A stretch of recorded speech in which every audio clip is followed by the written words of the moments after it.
안녕하세요. 외도 알려주는 남자 날개TV입니다. 자, 오늘 말씀드릴 주제는요. 저번 편에서 외도 대처 바이블 1편, 외도 초기, 외도 의심하는 단계까지 방송을 해드렸고요. 자, 오늘 방송할 내용은 외도 대처 바이블 두 번째, 상간소송 또는 이혼소송 단계에 대해서 설명을 드리고자 합니다.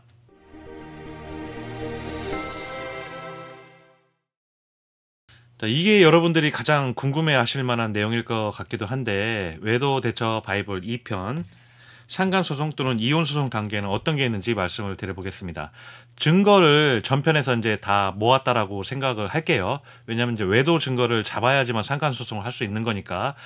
여러분들이 만약 증거를 모두 수집을 하셨다면 그 증거를 반드시 자격자, 이 변호사님하고 체크를 하셔야 되고 변호사님이 오케이 사인이 나야 돼요. 자, 그럼 상간소송에서는 어떤 증거가 필요한지 말씀드리겠습니다. 두 가지가 딱 필요합니다. 상간소송 많이도 필요 없고 딱 두 가지인데 이게 어렵죠.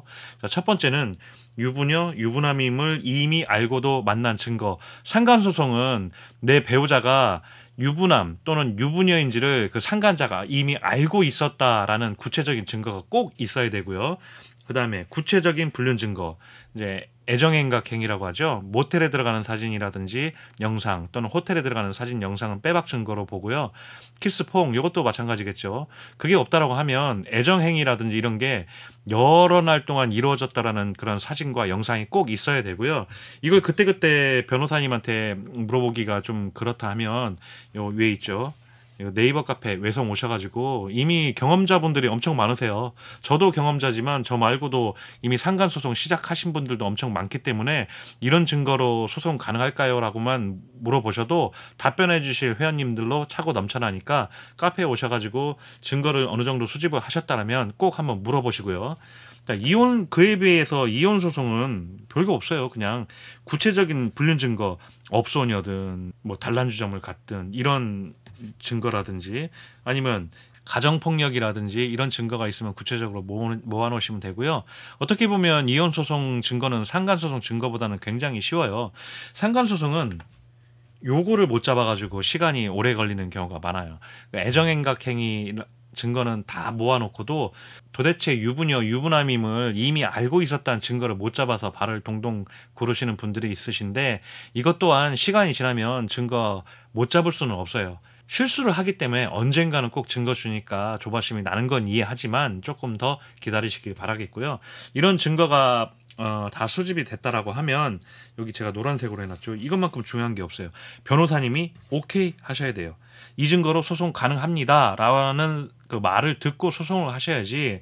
자, 상간소송은 제가 무조건 이겨야 되는 소송이라고 했는데 상간소송 지면요, 여러분 멘탈 나가는 거는 순식간입니다. 도저히 분해서 살 수가 없어요. 근데 이 상간소송이 패하는 경우, 이기지 못하는 경우라고 할게요. 패한다고 하면 좀 그러니까 이기지 못하는 경우가 언제 생기냐면 너무 급해 내 마음이.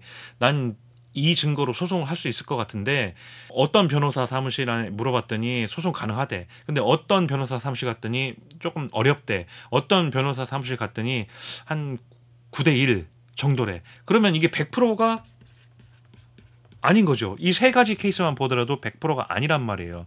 그러면 부족한 거예요. 그거를 좀 참고 증거를 더 잡으셔야 되는데 90% 성공 가능한다. 이런 말만 들어도 아마 불안해서 소송 안 하시려고 할 텐데 어떤 변호사 사무실은 무조건 소송하세요. 증거 꼭 나옵니다. 이렇게 말하는 변호사 사무실도 있거든요. 승소 가능합니다. 이렇게 너무 호언장담으로 하는데 거기에 마음이 동해가지고 소송을 하셨는데 가면 갈수록 이상한 거야. 막 느낌이. 그러면 여러분이 어떻게 되는지 아세요? 상간녀가 느끼는 그 마음을 여러분이 똑같이 느끼는 거예요. 상간녀 처음에 소장 받았을 때만 하더라도 좀 화가 나고 그렇겠지만 소송 질질질질 끌다 보니까 질 것 같거든요. 그러면 막 마음이 안절부절한단 말이에요. 그걸 여러분이 똑같이 느끼실 거예요. 부족한 증거로 소송을 하신다면. 그래서 상간소송은 무조건 이길 수 있다라는 확신이 들었을 때 꼭 해주시길 바라고요. 이혼소송은 저는 이렇게 얘기해요. 이혼소송이면 이제 남이 될 건데 그 돈이라고 볼게요. 돈을 한 푼이라도 더 받는 쪽을 택하시는 게 저는 좋다고 보고요. 저는 이혼 소송은 안 되니까 이제 소송을 하겠지만 첫 번째는 협의가 제일 좋고 왜냐하면 돈이 안 들어가니까 성공 보수도 없고요. 두 번째는 조정. 이 법원 가면 이 조정 이혼할 수 있는 절차 잘 안내되어 있고 상담도 받으실 수 있어요.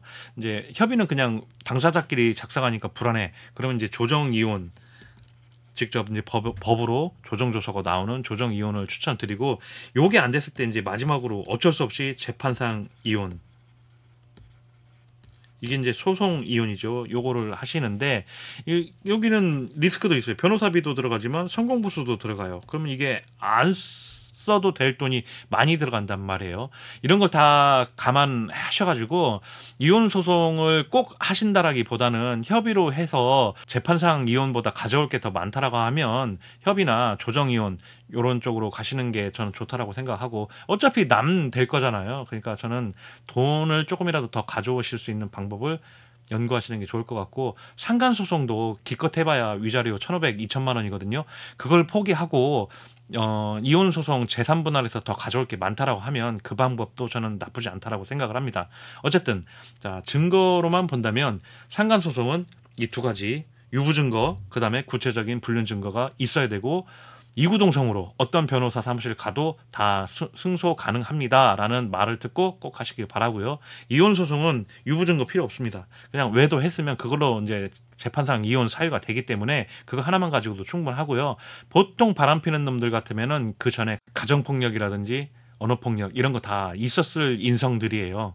그런 거 지금 증거가 부족하다 하면 지금부터라도 증거를 좀 잘 모으셔서 소송에 사용하시길 바라고요.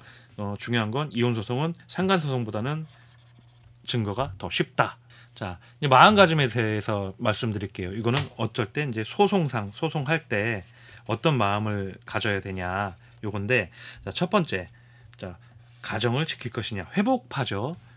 이혼하고 싶지 않은 경우, 그 다음에 이혼할 것이다, 나는 무조건 이혼할 거야 라고 하면 요거는 간단해요. 그냥 하고 싶은 대로 하시면 돼요. 욕해도 되고 집 나가도 되고 별거 해도 되고 뭐 해도 아무 상관없습니다.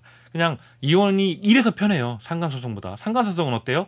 상간소송은 가정을 회복한다는 그 마음 때문에 절대적인 을이 됩니다. 그냥 유책 배우자 하는 대로 당할 수밖에 없는 입장이 되는데, 그것도 참는 것도 밑도 끝도 없이 무조건 참아주셔서는 안 되고, 자, 어떤 마음을 가져야 될지 제가 경험자 입장에서 말씀을 드려볼게요.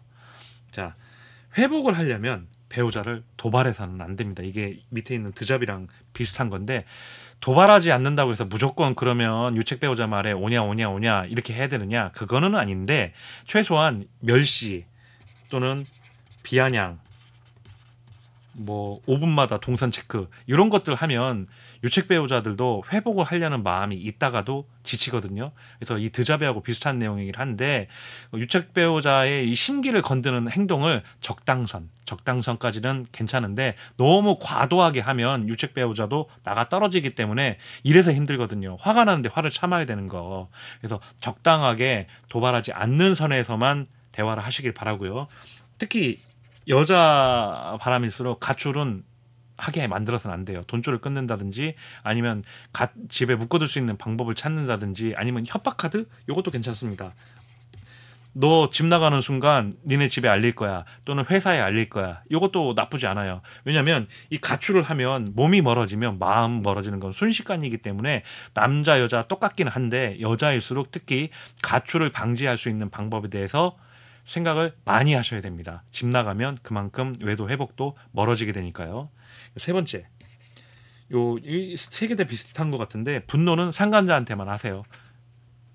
회복을 하시려면. 왜냐하면 사실 어떻게 보면 바람핀 것들 따지고 보면 제일 나쁜 건 내 배우자가 맞거든요.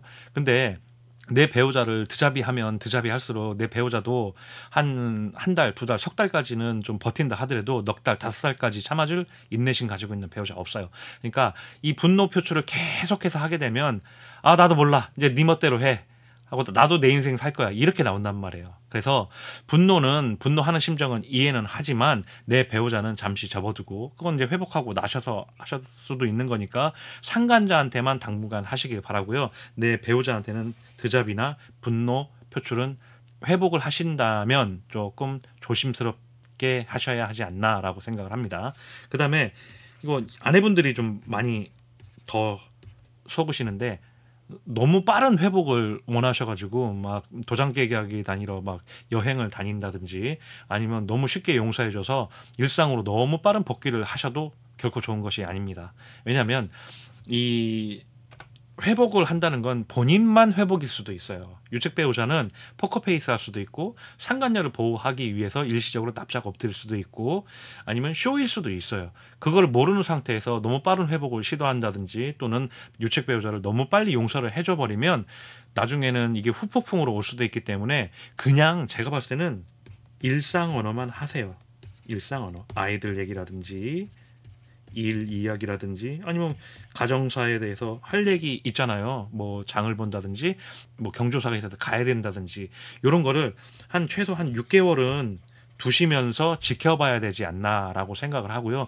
이 못돼 처먹은 배우자는요. 이 6개월도 못 돼서 본색 드러내니까 과도하게 더 잘해줄 필요도 없고 그렇다고 해서 더 못해줄 필요 없이 일상 언어로만 6개월 정도는 지켜보시는 게 관찰을 하시는 게 좋지 않나라고 생각을 합니다. 자, 그 다음에 이런 거 여러분들 좋아하시죠? 박살 압박. 아마 이 전의 내용보다 이 뒤의 내용이 더 많이 궁금들 하실 것 같은데 자, 박살도 기술이 필요합니다. 압박도 마찬가지고요. 이건 이제 소송 후에 할 수 있어요. 만약 이 지금 써 있는 것들을 소송 전에 하면 어떻게 되는지 아세요? 그게 바로 의처증이고 의부증이 되는 거예요. 증거 없이 나를 몰아붙였다라고 유책 배우자가 노발대발하면서 아주 입에 개거품 물 겁니다. 지금 이것들은 제가 다시 한번 강조드리지만 소송 후에 하실 수 있는 것들이고 소송 전에는 절대로 하시면 안 됩니다. 자, 그럼 하나하나 내용을 보겠습니다. 자, 첫 번째, 제가 봤을 때는 이 순서대로 하시면 제일 좋을 것 같아요.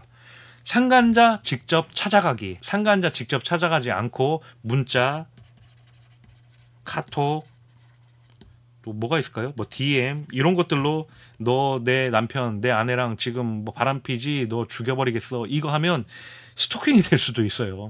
그리고 일십하거나 아니면 개무시할 겁니다. 이런 거 하나도 안 먹히니까요. 하려면 직접 찾아가시고요. 상간자 직접 찾아가는 게 제가 소장 도달 전이라고 했죠. 소장을 보내고 가장 적기를 얘기하는 거예요. 소장 도달하는 데까지 한 3, 4일 걸릴 거예요. 받을 사람 있다라고 하면 이 사이에 찾아가시는 게 제일 좋고요. 이때 찾아가서 뭐 각서를 받아온다 뭐 이런 것들도 있긴 한데 이건 굉장히 고난도의 좀 기술이 필요한 거고 그냥 이 영상만 보고 실행하실 분들은 그냥 소장 도달하기 전에 가가지고 뭐 각서 받아올 생각하지 마시고 엄중하게 경고하고 내가 다 알고 있어. 그리고 노란 봉투 같은 거 하나 들고 가가지고 여기 다 증거 있으니까 너 한 번만 더 만나면 네 인생 종칠 줄 알아. 이 정도만 하시고 물론 이제 몸에는 녹음기 가져가 가셔야 돼요. 왜냐하면 상간자들 상간소장 받고 나면 그놈한테 맞았다, 찾아와서 나를 때렸다, 돈으로 협박했다 이런 개소리 할 거기 때문에 나는 그러지 않았다라는 증거를 여러분 스스로가 보호하기 위해서는 가지고 있어야 되는 게 그게 가장 좋은 게 녹음이니까 핸드폰으로 하나 녹음하시고 하나는 녹음기 같은 거 있으시면 주머니에 넣고 가셔가지고 녹음을 꼭 해놓으시고요. 보통은 이 시기에 이제 박사를 많이 내시는데 요때 각서 받아요. 그러니까 대략적으로 말씀드리면 이 각서의 내용이 뭐냐면 나는 유부남인지를 알고 만났고 언제부터 만났고 성관계를 했었고 이런 것들은 이제 자필로 쓰는 건데 사실 이게 조금 어려운 게 뭐냐면 이렇게 호락호락한 상간자가 거의 없어요. 대부분 없다라고 보시면 되고요. 오히려 가가지고 멘탈 더 털리고 오시는 분들이 있어서 이건 좀 어렵고 만약에 진짜 가서 이런 박사를 하시고 각서까지 받으시려면 외도 상담사님하고 충분한 상담을 하시고 실행을 하시고요. 그냥 이 영상만 보시는 분은 직접 찾아가서 경고, 그 다음에 운이 좋으면 유부남인지 유부녀인지 이런 거 알고 만났다라는 그런 증거 또 멘탈 약한 상간자 같으면 언제부터 만났다라고 왜냐하면 여러분들이 하시는 게 어떻게 보면 협박인 거니까 나 다 알고 있어 하고 봉투 흔들고 있으니까 진실을 이야기할 수도 있는 거거든요. 그런 것도 이제 녹음해가지고 또 증거로 쓸 수 있는 거니까 자, 첫 번째로는 상간자 직접 찾아가세요. 문자, SNS, 카톡 뭐 이런 거 하지 마시고 말로도 어느 정도 좀 울분해서도 하시고 증거도 운이 좋으면 증거도 획득하시고 이렇게 하시길 바라고요. 이제 소장이 도달했겠죠. 두 번째는 그때 할 수 있는 게 가압류입니다. 가압류하고 압류하고 헷갈리시는 분들이 있는데 가압류는 묶어두는 거고요. 그러니까 돈을 뺏어올 수는 없는 거예요. 압류는 다 뺏어오는 게 압류입니다. 가압류는 소송 후에 소송 전에도 할 수 있는데 그건 일반적이지 않으니까 그건 빼고 소송 후에 할 수 있고요. 압류는 판결이 나면 언제든지 할 수 있는 겁니다. 자, 가압류 이거 왜 할까요? 돈 들어가는데 이것도 상간자 입장에서 보자고요. 직접 찾아가서 나 바람피는 게 들켰어. 그러면 스트레스 받겠죠. 그런데 소장도 받았죠. 그러면 또 스트레스 받겠죠. 근데 가압류까지 와. 멘탈이 탈탈탈탈 털립니다. 그걸 바라고 하는 거예요. 상간자 멘탈 털면 여러분 자존감이 올라가는 거기 때문에 이걸 하는 건데, 자, 이것도 부동산 가압류, 자동차 가압류, 통장 가압류, 급여 가압류 뭐 다른 게 더 있지만 일반적으로 이런 네 가지 정도만 하시니까 이것도 다 돈 들어가요. 그래서 제가 셀프 추천이라고 했죠. 왜냐? 어렵지 않으니까. 변호사 사무실에 하면 110만 원에서 한 150만 원 정도 들어갈 거예요. 근데 이거 셀프로 어렵지 않아요. 지금 카페 홍보 다시 한번 하는데, 카페에 이거 가압류 셀프로 성공하신 분들 엄청 많고, 하다가 모르면 질문하시면 또 여러 경험자 선배님들이 말씀해 주시니까 셀프로 직접 해보시고, 나는 도저히 머리가 힘들고 아프고 안 되겠어. 그러면 이제 어쩔 수 없이 변호사님한테 돈 주고 하시면 되고, 부동산 가압류가 어떻게 보면 1순위예요. 근데 우리 마음은 어디예요? 요거죠. 왜냐? 요거를 하고 싶으면 이 상간녀가 부동산 가압류를 하려고 했는데 그마저 없는 거지예요. 그래서 어쩔 수 없이 예를 합니다라고 소명을 보통 하거든요. 이 통장 가압류까지 이 세 개를 이렇게 소명을 하거든요. 근데 덜컥 부동산이 집이 있는 상간녀야. 그러면 이게 왜 이거를 하는지를 소명할 길이 없어요. 어려워요. 그래가지고 보통은 얘를 먼저 1순위로 부동산 가압류를 1순위로 하고, 이게 없으면 통장 가압류, 급여 가압류 이런 거를 하십니다. 근데 이 자동차 가압류도 이것마저도 없어. 그럼 얘를 해야 되는데, 이게 좀 안 좋은 게 뭐냐면 얘는 가압류 해도 상간자가 차 끌고 다니는데 아무 문제 없어요. 나중에 압류할 때도 마찬가지거든요. 차 어디 있는지 내가 찾으러 다녀야 되고 별로 좋지 않은 압류인 것 같아요. 그래서 얘는 그냥 어쩔 수 없는 경우에는 자동차 가압류를 하시고, 첫 번째는 1순위는 부동산이 있는지 없는지 등기부등본 떼보시고, 없는 경우 아싸 하면서 통장 가압류나 급여 가압류를 하실 수가 있습니다. 그 다음에 상간자 배우자 부모에게 알리기. 회복하는 경우는 이 배우자하고 이 부모는 조금 조심하셔야 되고, 회복의 기미가 안 보인다, 이것들이 아무리 별짓을 다 해도 붙어먹어서 떨어지지가 않는다라고 생각할 때는 어쩔 수 없어요. 알려야지. 배우자 상간여라고 볼게요. 상간여가 기혼자면 남편이 있을 거 아니에요. 남편, 상간녀의 남편 알리는 순간 어떻게 됩니까? 이 남편 입장에서 보면 내 남편은 뭐가 돼요? 상간남이 돼요. 그래서 맞소송이 들어올 수 있단 말이에요. 근데 이건 리스크죠. 여러분으로 봤을 때는 리스크란 말이에요. 리스크인데도 이 리스크를 감내하고라도 알려야 되겠다라고 하면 알리셔야 돼요. 그리고 이 부모에게 알리는 것은 미혼일 때 아주 특효입니다. 어느 부모가 내 자식이 미혼인데 유부녀하고 만나는 걸 좋아라 할 부모가 있겠습니까? 그래서 한 소리 듣겠죠. 이것도 스트레스란 말이에요. 상간자 입장에서는 스트레스란 말이에요. 그러니까 우리는 이 소송 후에 할 수 있는 모든 것이 뭐냐면 그들의 균열, 분란을 만드는 데 초점을 두고 하시는 거예요. 그래서 이 위에 것들 찾아가기, 그 다음에 가압류, 부모, 배우자에게 알리기 등을 하시는 거죠. 그 다음에 그래도 안 돼. 그러면 1인시 심리적 스트레스 유발 전략으로 가라라고 하는 거 썼는데, 자, 이게 뭐냐면 1인 시 저희 카페에서도 보니까 지금 편말까지 올려갖고 하시는 분들 봤는데, 1인 시 혼자 하는 시는요 그냥 아무 때나 가서 하셔도 됩니다. 왜냐하면 그 허가를 받는 것도 아니고 신고 의무가 없기 때문에 1인 시는 그냥 가서 하면 되는데, 상간녀 이름 무개 내인년 하면서 막 편 만들고 미신년 쌍년 막 이렇게 욕하면 난리가 납니다. 이렇게 하면 큰일 나요. 이렇게 하면 안 되시고, 두루뭉실하게 요 근처에 사는 상간녀 아무개 내 남편 꼬셔서 기분 좋았니 뭐 어쩌고저쩌고 이렇게 1인시 문구 적으셔가지고 하시면 되는데, 요거 요새 대세가 GPT더라고요. GPT가 아주 우아하고 고상하게 그 1인시에 들어갈 문구 잘 만들어주니까 챗 GPT의 도움을 받으셔가지고 문구 크게 만들어가지고 1인시 하시면 되고, 심리적인 스트레스 유발이 이런 게 뭐냐면 찾아가되 먼 거리, 그러니까 출근하는 데서 먼 거리에서 봉투 한번 흔든다든지, 아니면은 길 가다가 우연히 만난 것처럼 지나가다가 만난다든지, 이렇게 하는 것도 심리적인 스트레스 유발에 아주 효과가 좋습니다. 자, 이걸 제가 잘 아는 이유가 있어요. 저 같은 경우에는 제가 외도 카페 피해자 카페를 운영하지만 저도 정보 수집을 위해서 상간자들이 다니는 곳을 좀 기웃기웃 많이 하는데 거기서 이런 거 엄청 많이 나옵니다. 저희 엄마한테 찾아와서 난리를 피웠는데 아빠도 알게 될까 봐 걱정이에요. 회사 앞에 얼쩡얼쩡거리는데 스트레스 받아 죽겠다. 뭘 들고 다니는데 저게 증거인지 모르겠다. 이런 거 상간자 그들만의 커뮤니티에 엄청 많이 올라옵니다. 이게 결국은 뭐예요? 이것도 스트레스 받는다는 얘기예요. 그러니까 아까도 말씀드렸지만 스트레스를 주는 목적이 내 배우자하고 떨어지게 그들의 분란 또는 균열을 만들어서 떨어지게 만들려고 하는 일이니까 스트레스는 상간자한테 주면 줄수록 여러분들의 자존감도 올라가고 상간녀도 떨어져 나갈 확률이 아주 높습니다. 자, 그러면 하지 말아야 할 것들이 있어요. 이거 별표 치세요. 이건 꼭 진짜 하지 마세요. 첫 번째, 상간자에게 물리적인 박살, 때리는 거죠.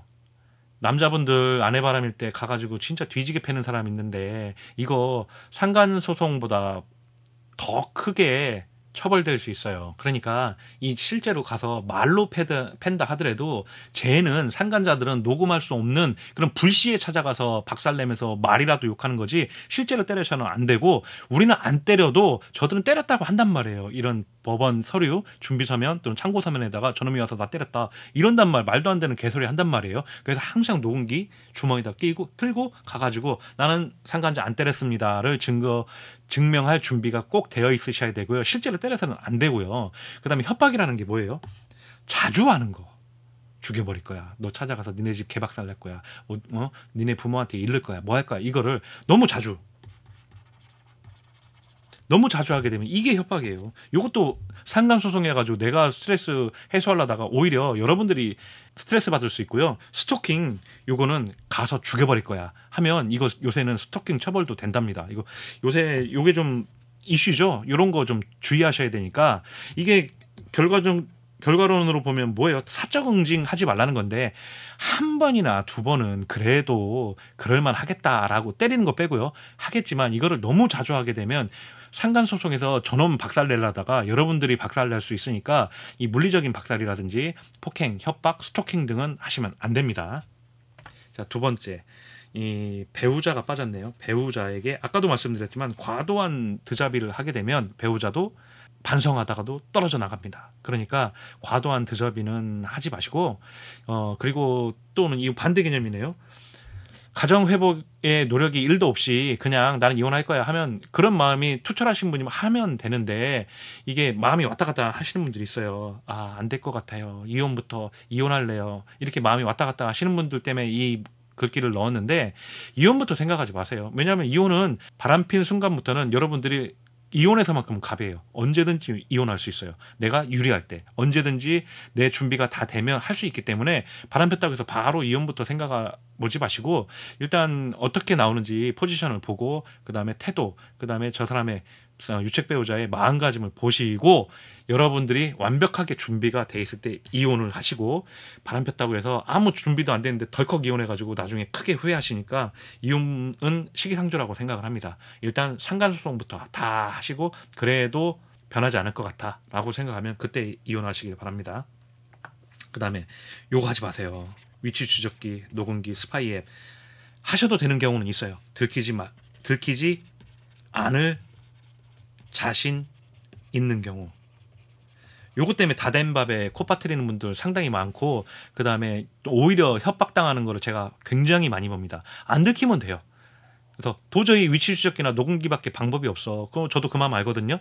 하세요. 하시는 건 상관없는데 들키지는 마시라 이거예요. 들키면은 오히려 협박당합니다. 외도는 시차만 있을 뿐 오차는 없어요. 시간 지나면 무조건 증거 주게 돼 있으니까 이런 거 안 써도 다 증거 주니까 좀 시간을 두시길 바라고요. 그 다음에 이거는 어떠한 경우라도 하지 마시길 바랍니다. 스파이 앱 이거 만능이에요. 통화 누구랑 했는지 무슨 내용 했는지 문자 뭐 받았는지 그 다음에 카카오톡으로 뭐 전송했는지 이런 거 다 나오거든요. 이거 완전 만능이에요. 이거 하나만 있으면 뭐 외도 증거 아주 쉽습니다. 근데 이게 문제가 뭐냐면 멘탈이 회복이 안 돼요. 여러분들. 그 남편 바람 나가지고 진짜 모텔방에서 뭐 하는 소리라도 한번 듣잖아요. 회복은 진짜 100% 안 되고요. 그 다음에 아마 10년 지나도 그 소리가 귀에서 떠나지는 않을 겁니다. 멘탈 바사삭 하는 거를 리스크를 감수하고 하더라도 얘는 저는 안 좋다고 생각합니다. 그리고 얘는 증거로도 못 써요. 증거로도 못 쓰는 거, 왜냐면 완벽한 불법이기 때문에 증거로도 못 쓰는 거, 내 멘탈만 나가는 거를 뭐러, 그리고 보고 싶지 않은 추악한 면을 뭐러 그렇게 그 돈 들여가지고 보려고 하세요. 그리고 돈도 비싸지만 사기도 많고요. 이게 조금 전문 지식이 필요하기 때문에 아내분들 같은 경우에는 전자기기 지식이 없으면 설치하기도 힘들고 이 핸드폰에 설치해야 되기 때문에 돈 주고 아예 설치도 못하는 경우도 생깁니다. 그래서 저는 이거는 어떠한 경우라도 비추합니다.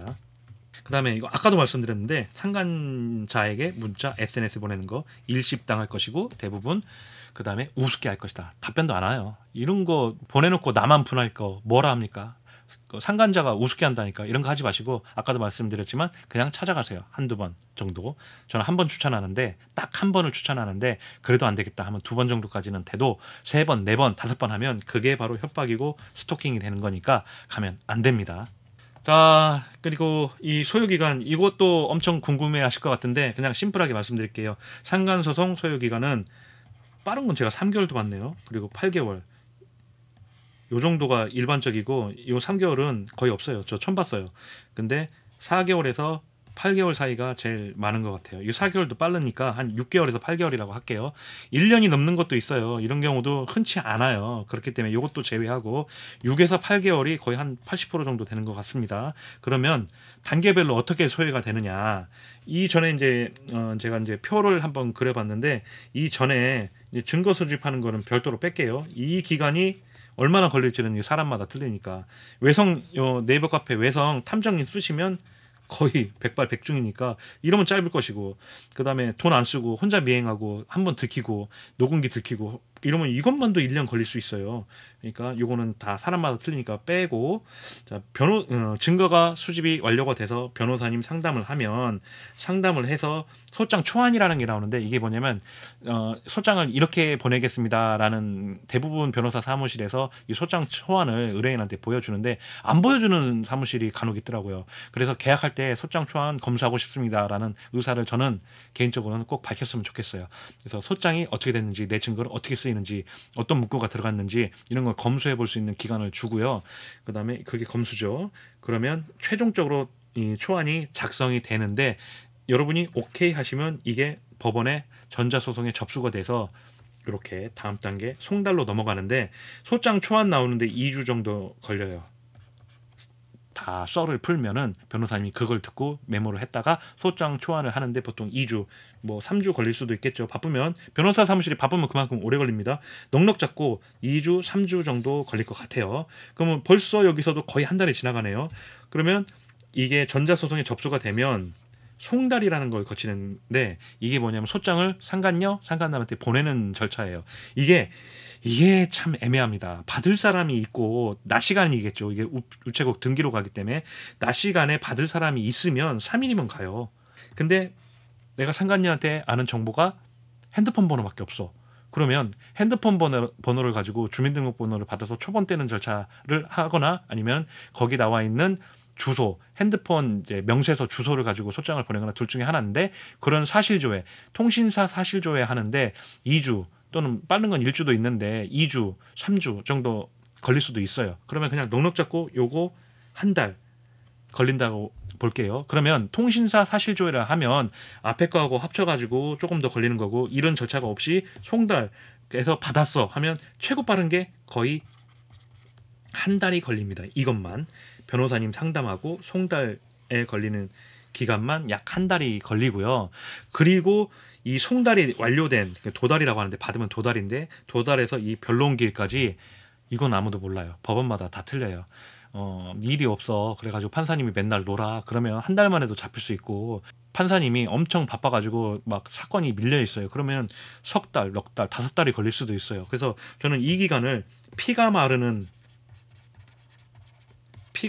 시간이라고 표현을 하는데 아무것도 진행되는 게 없이 그냥 멈추어 있는 시간이 이거는 법원마다 다 틀리기 때문에 잘 알 수가 없습니다. 근데 보통은 서너 달 사이에 잡히는 것 같아요. 그러면 처음에 한 달, 그 다음에 서너 달 해가지고 넉 달이라고 치면 이것만 5달이 걸려요. 그러니까 얼마나 피가 마르겠어요. 일단 변론기일 재판인데 이 재판일이 잡히면 다음에 또 변론기일 또 재판일은 알 수가 있어요. 왜냐하면 그 당일날 변호사님하고 그다음에 판사님하고 조율 스케줄을 하기 때문에 만약에 1월 계산하기 좋게끔 1월 1일이면 다음 변론을 한 번 더 한다, 재판을 한 번 더 한다 하면 45일 정도가 걸리니까 한 2월 중순쯤에 잡혀요. 그러면 또 한 번 더 잡히면 또 45일 정도가 걸려요. 제 느낌상 45일이 제일 많은 것 같아요. 어디는 한 달일 수도 있는데, 왜냐하면 한 달 잡았다 하더라도 나는 괜찮은데 상대방 변호사가 안 된다고 하면 한 주씩 이렇게 밀리고 해서 약 한 45일이 걸리는 게 가장 많은 것 같습니다. 그래서 재판을 그러니까 몇 번 하느냐에 따라서 이 상간소송 기간이 45일씩 계속 늘어나는 거예요. 한 번에 끝나면 좋은데 두 번, 세 번 하면 45일 더하기 45일 이렇게 늘어납니다. 그리고 이 기간에 그 판사님이 화해 권고나 조정으로 갈 수도 있어요. 근데 그거는 여러분들이 원치 않으면 안 할 수 있는 거니까 그건 제외하고, 보통 여러분이 원치 않는다 하더라도 상간자 지들 잘난 것도 없는데 화해 권고나 조정한다고 하면 지들이 싫다고 하는 경우가 더 많아요. 웃기죠. 그래서 이제 판결이 났습니다. 그래서 제가 이 기간 뭐라고 했어요? 4에서 8개월이 가장 많다. 여러분은 4개월일 수도 있고 8개월일 수도 있어서 이거 사람마다 다 틀리니까. 그리고 이 기간이 가장 힘든 시간이다. 피가 마르는 시간이다. 판결이 났어요. 그러면 오늘 한 6월 1일이라고 할게요. 6월 1일이면 항소 기간이 2주예요. 그럼 계산하기 쉽게끔 14 하면은 15일이면 끝나야 되는 거 아니냐라고 생각할 수 있는데 아닙니다. 더하기 7일 더 해야 돼요. 왜냐하면 이게 항소 기간은 도달로 2주예요. 뭐가? 판결문이 도달, 그러니까 받고 판결문을 받아보고 2주가 항소 기간인데, 진 것들 있죠. 상간녀, 상간남은 졌으니까 안 열어봐요. 그러면 전자소송으로 한 소송은 영시도달이라는 게 있어가지고 일주일 영시 자정이 되면 받든 안 받든 본 걸로 간주한단 말이에요. 그래서 안 보니까 일주일이 추가가 되는 거예요. 근데 반면에 여러분은 어때요? 이겼으니까 신나잖아요. 판결금 얼마인지 보고 싶잖아요. 그래서 그냥 바로 열어본단 말이에요. 그래서 7일이 없어. 여러분은 그래서 14일이 항소기간이고 상간자는 14일 플러스 7일, 그럼 며칠이에요? 21일이 항소기간이 됩니다. 그래서 여러분이 일주일 항소기간이 더 짧다라고 생각을 하시면 됩니다. 자, 다시 한번 강조드리지만 요거는 법원마다 다 틀리고 사람마다 다 틀리기 때문에 정확히 얼마 걸린다라고 말씀드릴 수는 없지만 보통 4에서 8개월이 걸린다. 이렇게 알고 계시면 좋을 것 같습니다. 네, 오늘의 방송은 이것으로 마치겠습니다. 앞으로도 여러분의 궁금증을 해결하는 방송이 되겠습니다. 네이버 카페 외성은 요 위에 있죠. 요 위에 오로지 피해자 편입니다. 오늘의 방송이 좋으셨다면 구독, 좋아요, 알림 설정 부탁드리겠습니다. 다음 시간에 또 만나요.